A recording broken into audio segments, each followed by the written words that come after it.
Bienvenidas y bienvenidos aquí a un nuevo capítulo de La Minuta en Vivo, el programa del desconcierto que sale de lunes a viernes a eso de la 1 de la tarde para conversar, acompañarlos aquí a la hora del almuerzo, ver la contingencia política nacional, la contingencia internacional también y particularmente hablar dentro de los que nos da el tiempo, fue un día de un tema ahí en específico. Hoy día vamos a tener un invitado muy especial, como cada jueves por medio, nos acompaña nuestro amigo de Fundación Sola, así que vamos a estar hablando con Gonzalo Durán sobre un tema que ha estado en la polémica, en la palestra, harto rato ya, que es el tema presupuesto 2026. Se ha hablado, bueno, el tema de los 6.000 millones, todo eso es parte de la lógica de gasto de gobierno, lo vamos a estar viendo, pero más que nada el detalle de lo que se viene con lo que se está conversando sobre lo que va a ser la plata que va a tener el siguiente gobierno para manejarse en este 2026. Pero antes de entrar a eso, un breve repaso aquí de las noticias que están en portada, en el desconcierto. Bueno, ya es de último minuto, se veía venir, no es sorpresa, pero de todas formas lo es, el desafuero de Joaquín Lavín Jr. por esta arista ahí de investigación, temas relacionados a corrupción, a usos de malversación de fondos. Ahí CIPER sacó un muy buen reportaje hace algunas horas, totalmente recomendado para que lo vean, sobre el uso de unos 10 millones de pesos que correspondían a una campaña de Katy Barriga, que habrían terminado en la campaña de Joaquín Lavín Jr., plata mal usada. Entre otras cosas, ¿eh? No es lo único, pero bueno, siempre hay CIPER dando un buen aporte al periodismo. La invitación ahí a que los vean también, como el aportarles concierto, que también tiene otras cosas, por ejemplo, otra polémica que ha sido del día, y desde el día de ayer, el tema de la luz. Ahí el ministro Pardo descarta renunciar tras polémica por cuenta de luz. Dice, me encomendaron explicarle a la ciudadanía este tema, así también está ahí en portada.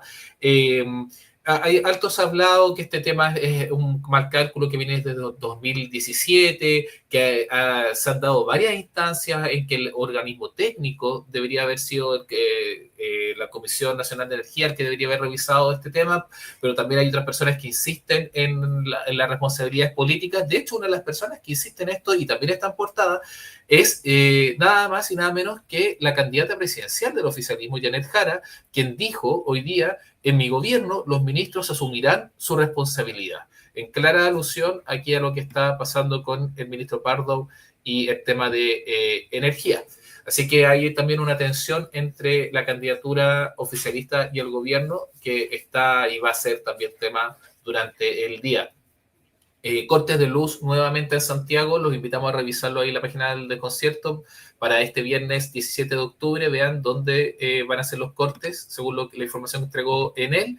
Y también una columna muy buena que también está en portada de Silvia Silva, de dirigente de la JUNJI, dirigente sindical de la CUT, y que es: no debemos entender la educación parvularia como un gasto, es una política de Estado. Una columna muy interesante también sobre algo que no le hemos dado mucho interés ni mucha atención, como lo que es la educación parvularia. Así que esas son algunas de las noticias que en el desconcierto. Siempre ahí recuerden ir a visitarnos a nuestra página con el mejor contenido noticioso. Y como ya les contaba, el tema central del día de hoy va a ser que es la discusión central al final de todos los años, y que es particularmente más pesada cuando estamos en el periodo de transición de un gobierno a otro. Porque todos se empiezan a fijar, bueno, con cuánta plata vamos a quedar, qué programas, qué cosas van a estar financiadas, qué no. Ya han escuchado hablar probablemente el tema de la glosa republicana. Bueno, de eso y más vamos a conversar aquí con Gonzalo Durán, investigador de la Fundación Sol. ¿Cómo está, Gonzalo? Hola Gino, muy bien, muchas gracias por la invitación. No, muchas gracias a ti por estar con nosotros nuevamente, y como cada jueves por medio ahí con nuestro amigo Fundación Sol. Bueno, el jueves pasado no pudimos, pero quizás podamos hacer 2 jueves seguidos ahí para conversar, porque nosotros siempre estamos más que alegres de poder conversar y compartir con ustedes, que siempre nos traen tanto conocimiento, información tan precisa y didáctica. Muchas gracias Gino. Y bueno, entremos derecho en materia. Primero, justamente en esta forma didáctica, pedagógica, quizás muchas personas no comprendan, no entiendan bien el esquema de cómo funciona el tema del presupuesto. En Estados Unidos, por ejemplo, ahora el gobierno está cerrado, está en shutdown porque no tienen la plata, no se aprobó el presupuesto y están ahí. Nosotros tenemos unos márgenes más distintos, hay diferencias, pero bueno, ¿cómo es que funciona aquí en Chile el tema de la discusión presupuestaria? Sí, Gino, mira, lo primero para quienes nos están ahí siguiendo es como que podamos reflexionar de qué se trata una discusión presupuestaria.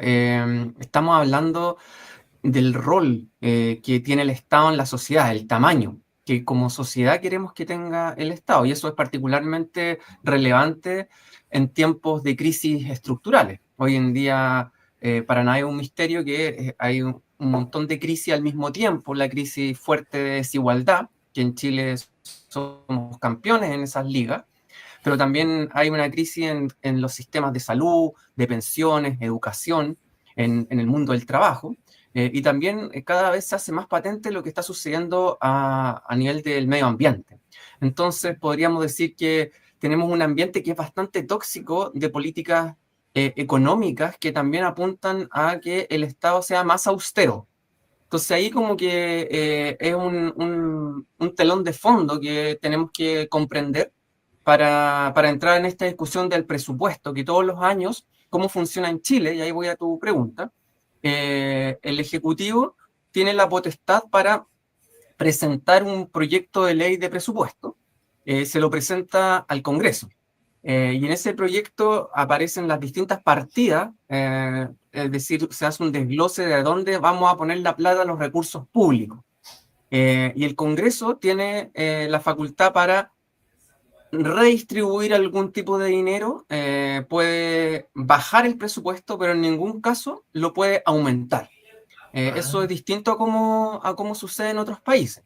En otros países existen ciertas enmiendas parlamentarias que puede hacer que los congresistas, las congresistas puedan cuestionar ese presupuesto e incluso aumentarlo. Entonces, en Chile tenemos una ley de presupuesto que viene del año 74 y está regido también por la Constitución de Pinochet. Entonces, hay que tener ese tipo de elementos también a la vista al La momento mesa. de entrar en esta discusión.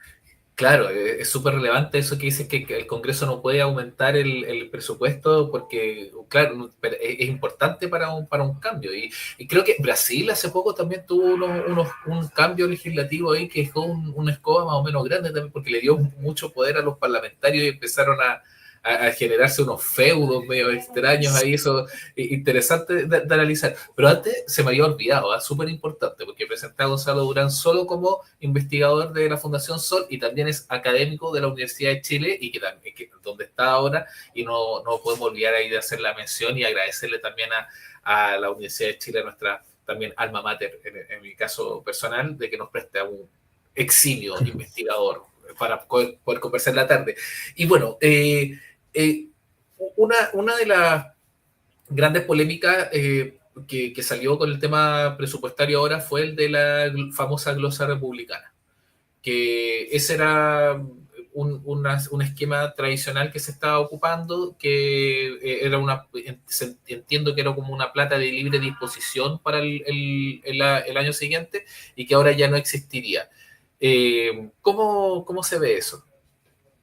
Sí, bueno, la glosa republicana efectivamente es como un pequeño fondo de libre disposición y típico entra este debate cuando hay cambios de coaliciones, ¿no es cierto? Y todo hace pensar que podría ser un punto de inflexión esta nueva elección. Y entonces ahí se arman estas pequeñas discusiones en relación a que el gobierno saliente no le quiere dejar recursos de libre disposición al gobierno entrante.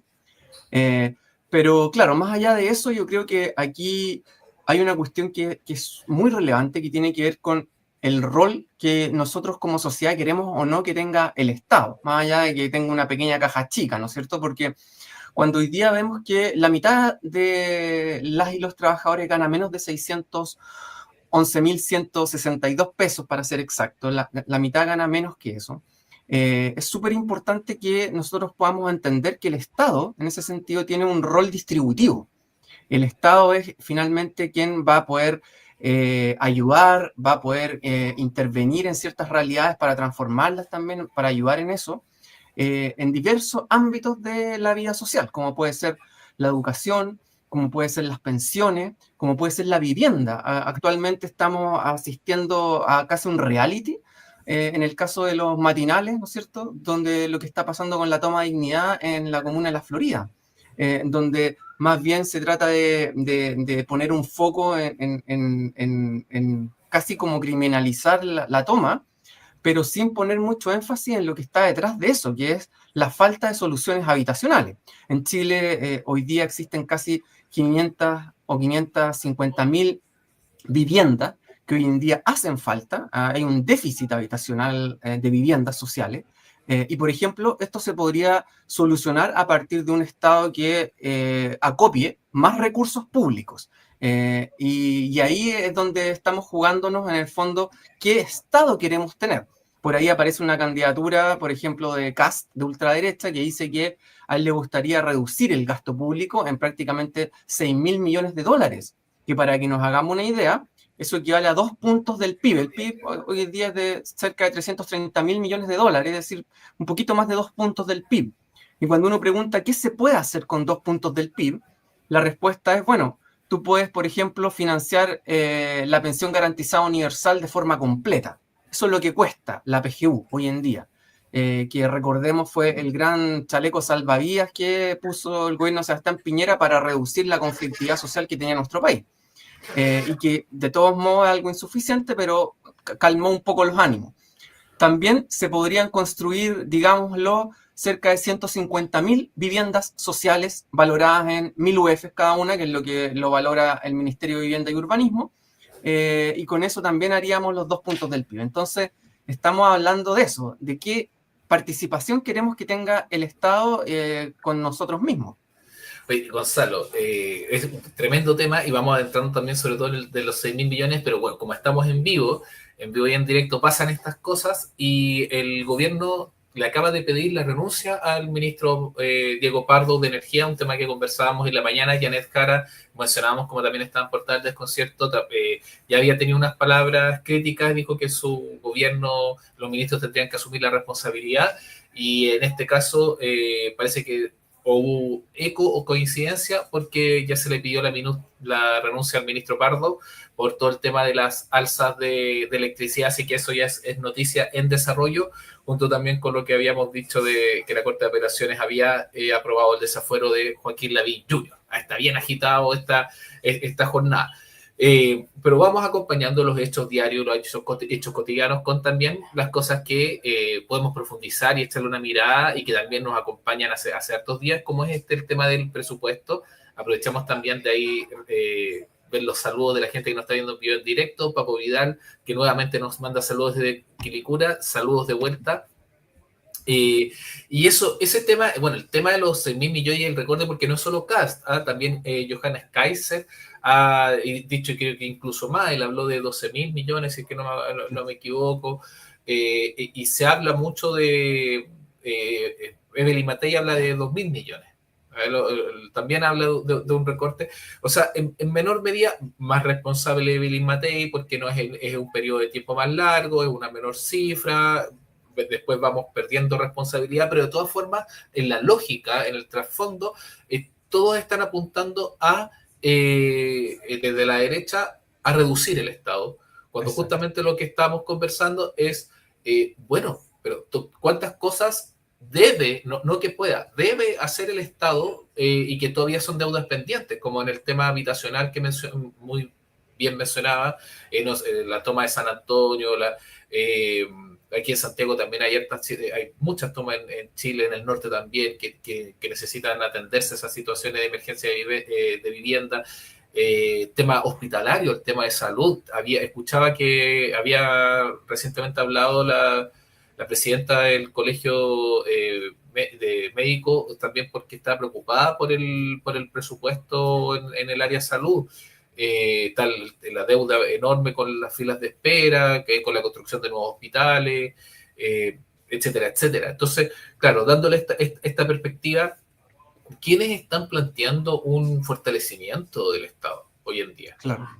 Claro, ahí es bastante paradójico porque pareciera ser que las candidaturas ahí con mayor ahí, competitividad parecen ver que tenemos un gasto público que es excesivo. Y eso está muy lejos de ser verdad. Cuando uno revisa el tamaño del Estado, vamos a ver que en Chile, para ser muy preciso, el gasto público es de un 24,6% del PIB. Eso es el tamaño del Estado que hoy en día tenemos. Cuando vemos eso en términos comparados, nos vamos a dar cuenta que estamos muy lejos, por ejemplo, de lo que es el promedio en la OCDE, que es donde nosotros somos parte, quieran o no les guste o no les guste, somos parte de ese grupo, y en ese grupo el promedio está cercano al 31%.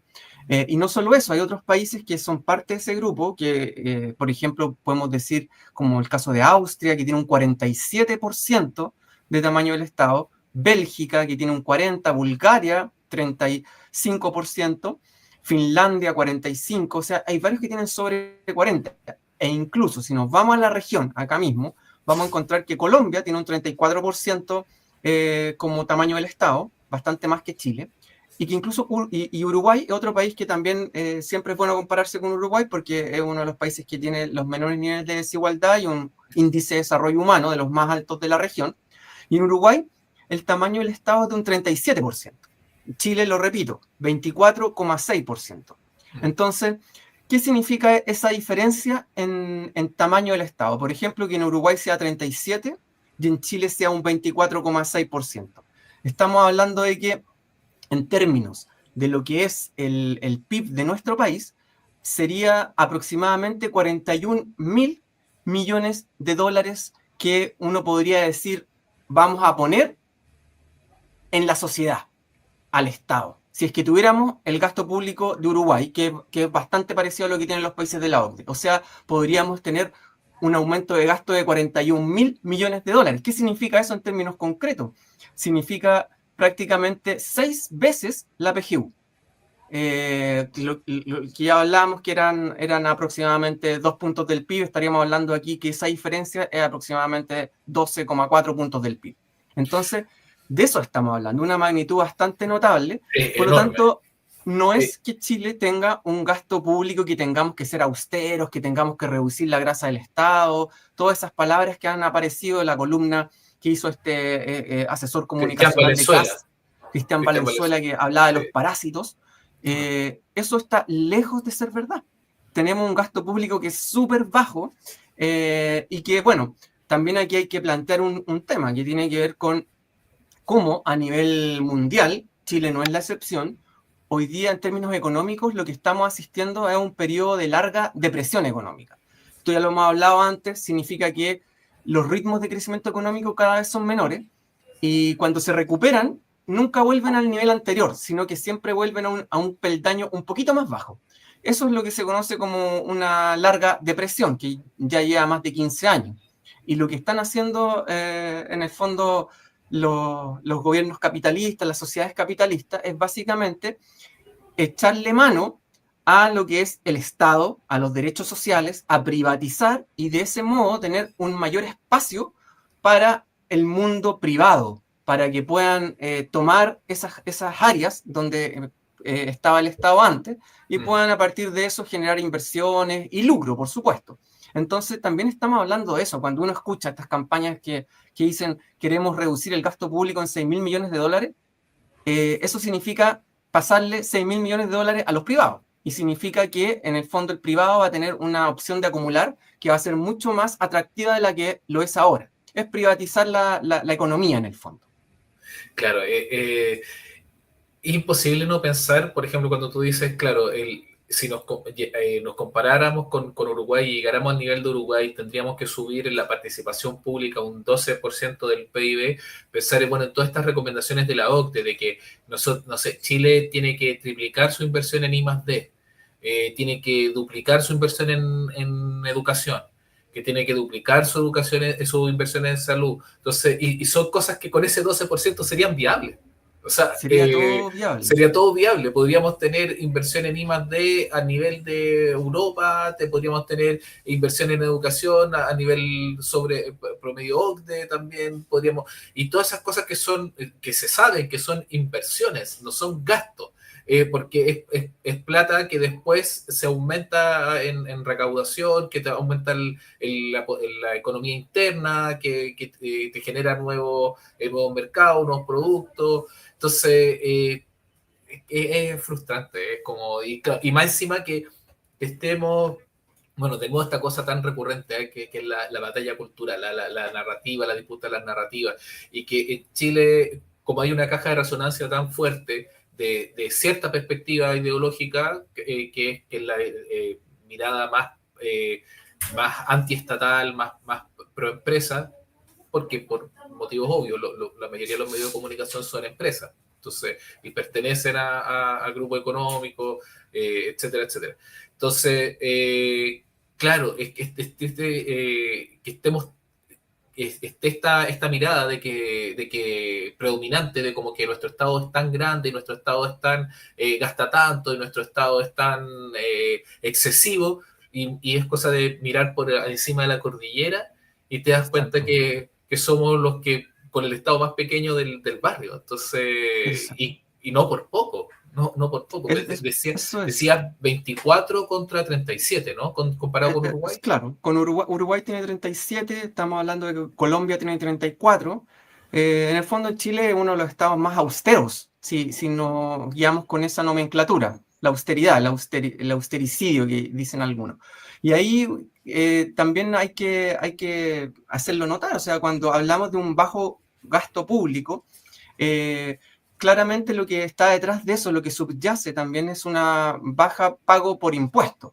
Entonces la lógica es una lógica muy de extrema derecha. La lógica que promueve, por ejemplo, el presidente de Argentina, Javier Milei, con su coalición de la Libertad Avanza, que nos dice que el impuesto es un robo por parte del Estado hacia las personas que más plata tienen. Eso es una forma de entender la sociedad que es bastante lejana a la tradición que nosotros tenemos acá en Chile, pero que de a poco empieza a permear. Un gasto público lo que tiene es eso, es que se recauda poco. En Chile tenemos una anomalía, que es un caso bastante extremo, en donde las personas que en el fondo tienen más recursos terminan pagando menos impuestos. Eso es algo que va contra toda lógica económica. Hay un estudio que publicó incluso el mismo Ministerio de Hacienda hace un par de años, donde nos decía que, por ejemplo, las personas de ultra ricas, el 0,01% más rico, enfrentaban una tasa de impuestos que era del orden del 11,6%. 11,6% era su tasa de impuesto efectiva, mientras que la mayor parte de la población enfrentaba una tasa de impuestos cercana al 16 o 17%. Entonces, ese tipo de cosas yo creo que nos deben llamar profundamente la atención. No puede ser que en una sociedad tan desigual como la chilena, los súper ricos terminen pagando menos impuestos que la gente más modesta. Pero volviendo a lo que decías, porque me parece como fundamental y quizás también un error, ¿eh? De las personas y los medios de comunicación y espacios un poco que piensan a favor de un Estado más consolidado, de una ley impositiva más acorde a la realidad OCDE, etcétera, que no hemos sabido publicar ese mensaje o difundir ese mensaje de manera didáctica para personas, por ejemplo, que piensan y que no es mi ley, sino personas de la calle, de día a día, que están de acuerdo con esa mirada de decir, oye, pero los impuestos son robos. Está bien que esta persona no pague, que las personas no paguen impuestos, porque son, ¿para qué? Si, y ¿por qué si yo tengo más plata tengo que pagar más? Porque ese pensamiento está. Entonces, ¿cómo uno sale a decirle, oye, pero mira, Sí. esto no es así porque, no sé, el impuesto es lo que nos permite desde que estén los carabineros, porque probablemente te interesa la seguridad. Desde que estén los carabineros con su equipamiento hasta que haya liceos disponibles en todos los lados de Chile, educación disponible en todos lados de Chile, hasta que haya sistema de atención primaria, bueno, lo que sea. Pero ¿cómo podemos hacer un llamado que sea fácilmente entendible. Sí, ahí a mí siempre me gusta recordar lo que sucede incluso en Estados Unidos, donde la Oficina de Impuestos Internos del Servicio de Impuestos Internos de Estados Unidos, el IRS que se llama la sigla, el IRS. IRS tiene su sede en Washington y tiene un edificio imponente, gigante. Y arriba, en la cornisa del edificio, tiene tallado una frase que dice lo siguiente, dice, los impuestos es lo que nos permite tener una sociedad civilizada. En el fondo, ese es un mensaje súper profundo, porque en el fondo de eso se trata de justicia social. Cuando tú no tienes una lógica distributiva, una lógica en el fondo donde la sociedad sea solidaria, donde uno se apoyen con otro, finalmente lo que tú tienes es la barbarie. Y eso es finalmente lo que termina sucediendo en muchas sociedades donde el Estado se hace ausente y queda todo en la lógica de los privados, del sálvese quien pueda, que son en el fondo experiencias como bastante nefastas. Entonces, yo iría como por esa línea. Los impuestos es lo que nosotros, es el costo que tenemos que pagar por tener una sociedad civilizada. Ahora, si usted no quiere pagar impuestos, entonces va a tener que enfrentar ese tipo de situación, una sociedad que va a estar totalmente incivilizada. Oye, Gonzalo, Y ahí, sí, No, no, cuéntame. no, dale no aquí. No, No sé, decía no, como no, que... era para terminar solamente que en el caso chileno tenemos un desafío también que es mayor, porque cuando nosotros vemos la estructura de los impuestos, vamos a encontrarnos que hoy día prácticamente la mitad de lo que se recauda, la mitad de lo que el Estado recauda para después tener ese gasto público de un 25-24,6% del PIB, la mitad, ¿de dónde viene la mitad? La mitad viene del impuesto al valor agregado, del IVA, un impuesto a los bienes y al consumo particularmente, que lo pagamos todos, pero que afecta mucho más a las personas comunes y corrientes, a la persona de la calle, que no tiene la posibilidad de ahorro porque termina consumiéndose todo lo que le pagan en la pega. Entonces, por eso que le pega mucho más.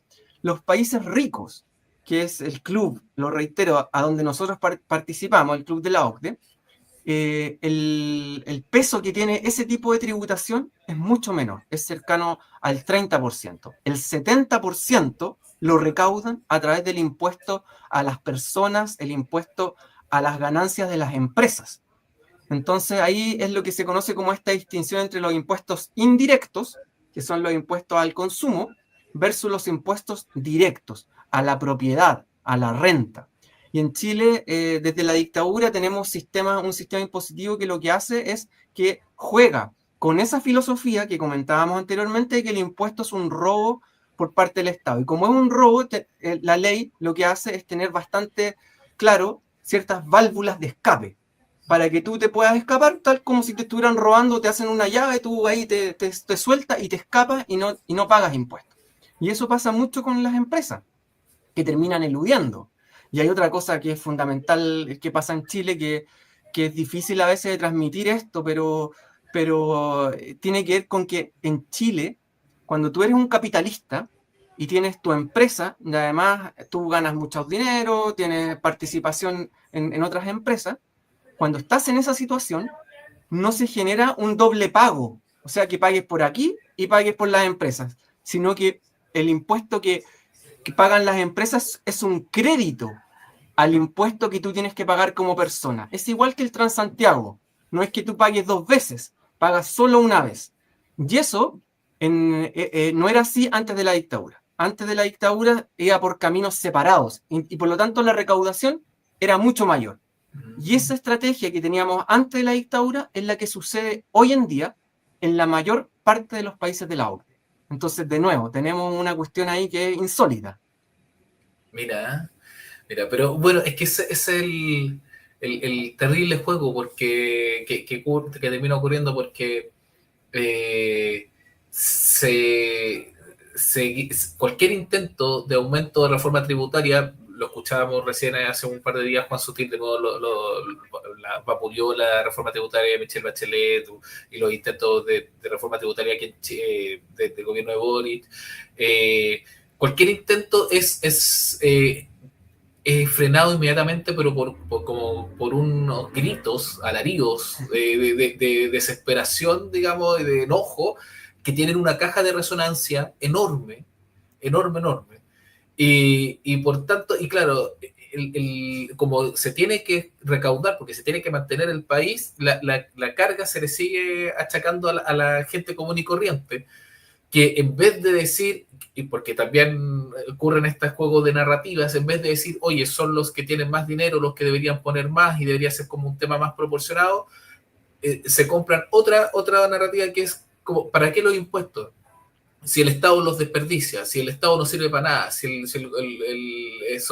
puro robo, si no sé, los 100.000 empleados públicos y todas estas otras cosas que ya, bueno, se demostraron como fake news, y se canaliza ese descontento en vez de con las personas que deberían de estar pagando su parte contra el Estado. Y al final, y como que se va pasando esta pelota, y quedamos con esta sensación y con esta lógica de un país que debería tener mucha mayor recaudación, que debería tener mucha mayor inversión en su PIB, que debería estar reforzando el sistema de salud, sistema de educación, sistema de investigación y tantos otros de ciencia, y que no lo está haciendo porque estamos atrapados en este juego del gato y el ratón, digamos. Exactamente, ahí hay una cosa que ha sido muy reveladora en los últimos tiempos, que fue durante el gobierno de Piñera, el último gobierno de Piñera, el ministro de Hacienda, en el fondo, movilizaron lo que fue la creación de una suerte de órgano técnico que iba a velar por la responsabilidad fiscal. Y lo lograron. En 2019, de hecho, antes del estallido social, se inaugura con bombo y platillo esto que se conoce como el Consejo Fiscal Autónomo, que es como una especie de banco central, que tiene consejeros, ¿ya? Y esos consejeros duran 5 años, supuestamente están como libres de interferencia como más política partidista, y lo que ellos hacen son como los guardianes de las arcas fiscales para recomendar al Ministerio de Hacienda, decirle, oye, aquí una bandera amarilla, lo que están haciendo puede ser peligroso, puede aumentar la deuda y eso le va a traer problemas al país porque después no van a llegar los inversionistas. Y ese Consejo Fiscal Autónomo aparece frecuentemente en la prensa empresarial, diciendo o advirtiendo en el fondo lo problemático que estamos porque la deuda pública está aumentando, lo cual es efectivo. La deuda pública ha aumentado, ellos ponen como un tope. El tope que se dice es que no puede superar el 45% del PIB. Hoy en día está en torno al 42%. En el año 2007 era cerca de un 5%. O sea, efectivamente la deuda pública ha ido subiendo. Ahora, en términos de contexto también hay que señalar que no necesariamente nos vamos a transformar en un país bananero, por así decirlo, o insolvente por tener una alta deuda pública. Estados Unidos tiene una deuda pública de 114% del PIB. Japón, Japón, claro. 230% del PIB. Sí. Singapur, que tanto admiramos, 180%. Reino Unido 140%, Alemania 63%. Ahora, esto también nos tiene que llevar a una reflexión también más allá, porque ¿por qué aumenta la deuda pública? Es precisamente por lo que hablábamos, porque los impuestos y las reformas tributarias finalmente no se consiguen. Y tú no puedes financiar todo lo que hay que financiar si es que no tienes una reforma tributaria, entonces tienes que recurrir a deuda pública. Y finalmente, lo que estamos haciendo, por cómo se constituye el Estado y el rol del Estado, es pagar con esa deuda pública a los grandes intereses empresariales. ¿Qué grandes intereses empresariales? Por ejemplo, lo que sucede con el CAE.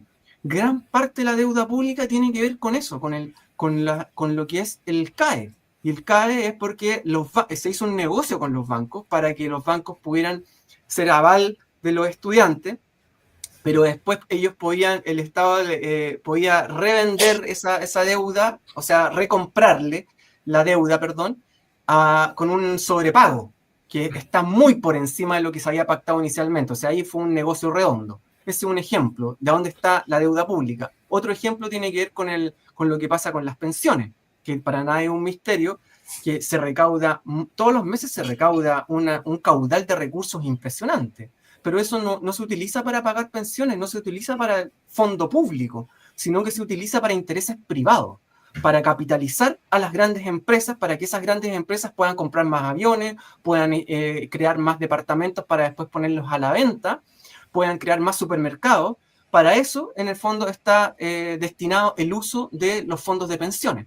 Entonces, hay que entender toda esa dinámica que hay detrás, esos movimientos, que en el fondo es lucha de clase. De eso estamos hablando. Aquí los intereses del empresariado versus los intereses de la clase trabajadora.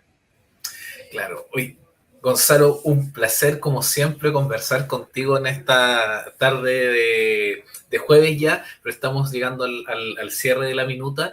De todas formas, antes de partir, y bueno, que ganas de seguir aquí, pero ya tenemos que cortar, mandar un mensaje de repente de qué crees que la gente se tendría que fijar en esta discusión del presupuesto, qué cosas estar atentos, atentas, y que todavía, porque esto es un tema que da para largo todavía. Sí, yo creo que aquí el principal mensaje es tener mucho cuidado con lo que son las noticias falsas, los fake news, que muchas veces vienen de personas que uno esperaría que fueran más responsables. Me refiero, por ejemplo, a lo que está sucediendo con campañas electorales de ultraderecha, en donde ellos dicen un número al azar que pareciera ser bastante como chocante. Esto vamos a reducir el estado, la grasa, los parásitos, los 6.000 millones de dólares, pero cuando se le pregunta técnicamente dónde están esos 6.000 millones de dólares, se dan 100.000 vueltas y no pueden justificar dónde están los 6.000 millones de dólares. No es así de sencillo, en el fondo, reducir 6.000 millones de dólares sin hacerle daño a la sociedad. Ya dijimos que tenemos un gasto público que es muy bajo y con 6.000 millones de dólares estaríamos mucho peor de lo que estamos hoy en día. Entonces hay que poner mucha atención a esos discursos falsos que lo que buscan básicamente es darle más poder a la clase capitalista para que ellos tengan en el fondo más espacio para aumentar sus niveles de acumulación. Perfecto. Bueno, muchas gracias nuevamente aquí a Gonzalo Durán, académico de la Universidad de Chile e investigador de la Fundación Sol, nuestros amigos, amigas de la Fundación que siempre están con nosotros cada jueves por medio, y esperamos que el próximo jueves o quizás antes para compensar las 2 semanitas que estuvimos ahí en hiato. Y también, obviamente, la invitación siempre a revisar ahí la página de Fundación Sol, que están sacando investigaciones, análisis, que siempre, y las redes sociales que tienen ahí muy un ojo fino, pedagógico y profundo sobre el análisis económico. Así que eso, muchas gracias, Gonzalo. Muchas gracias a ti, Gino, y un saludo ahí a todas las personas que nos están escuchando, que tengan un muy buen día. Así es, nos vemos y bueno, les recordamos también que se suscriban en nuestro canal de YouTube en El Desconcierto, nos den su like ahí en Facebook, también en X, pero sobre todo en YouTube, para que podamos seguir haciendo más contenido como este, aquí adelante con la minuta que sale de lunes a viernes a la 1 de la tarde y otros programas que tenemos acá en El Desconcierto. Así que eso, gracias nuevamente, Gonzalo, y nos vemos, hasta la próxima. Hasta la próxima.